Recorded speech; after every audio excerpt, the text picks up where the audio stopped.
And this summer we're taking you on a Bute Heritage Hunt. We hope you enjoyed last week's film about swimming, and thanks to everybody that's joined in our challenge so far. Please do keep liking and sharing the films so that as many people as possible can join in with the Bute Heritage Hunt. This week we're answering questions that we've been sent in about a well-known place in Rothesay. But one that has an ancient history hidden out of sight. The Achievement Bute Staff Ridge? No. Guildford Square! Guildford Square today is a hub of activity in Rothesay. It's a great place from which to access Bute's independent shops, restaurants and cafes.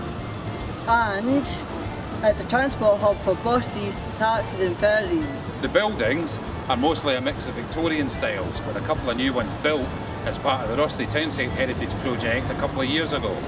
But the whole area looked very different in the past. Originally the area we now call Guildford Square was part of a low-lying beach which sloped gently up towards the castle. We know from ancient records that Vikings must have run up that very beach to attack Rothesay Castle in 1230 and again in 1260. When it was built, the castle would therefore have been much closer to the sea. Vikings could have pulled their long ships as far as here onto what we now call Montague Street. The square lies between two ancient streets. If you listen carefully here at Watergate, you can just hear the sound of running water. That's the sound of the Balskite Burn, which ran straight down Watergate and formed the eastern boundary of the medieval town. And was probably a focus for settlements as far back as the prehistoric times. On the west side of the square is High Street. This is the oldest street in Rothesay. The street originally ran from the harbour up to the castle and then on to the medieval chapel of St Mary's. High Street was also where fairs were held for over 300 years before they moved to Guildford Square. The biggest of those was St Brooke's Fair, which took place every July. Hiring fairs, where farmers hired the farmhands for the next 6 months, also took place every May and November. Round about 200 years ago, thousands of tons of soil were imported to build up the beach and to create Guildford Square and extend the town towards the sea. The same process also created the whole area between Victoria Street right out as far as the sea today. Guildford Square was terminus and sat in front of a row of grand buildings, which included the Bute Arms Hotel and the Lexington Hotel. The Bute Arms Hotel was badly damaged by a fire in the early 1980s, and sadly the whole block had to be demolished. The space where those buildings stood is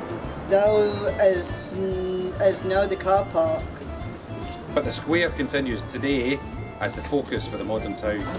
We hope that answers all of your questions about Guildford Square. This week's challenge is a simple one. We want you to get out and have a good look at Guildford Square, and then draw as a picture of someone who might have walked across here in the past. Prehistoric, Viking, medieval, Victorian, the choice is yours.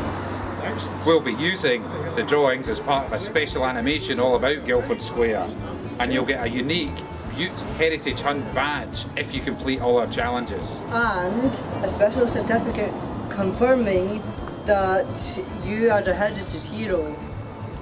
So get drawing and we will see you next week. Welcome to the Zander Files. Did you know that terminus is Latin for terminal?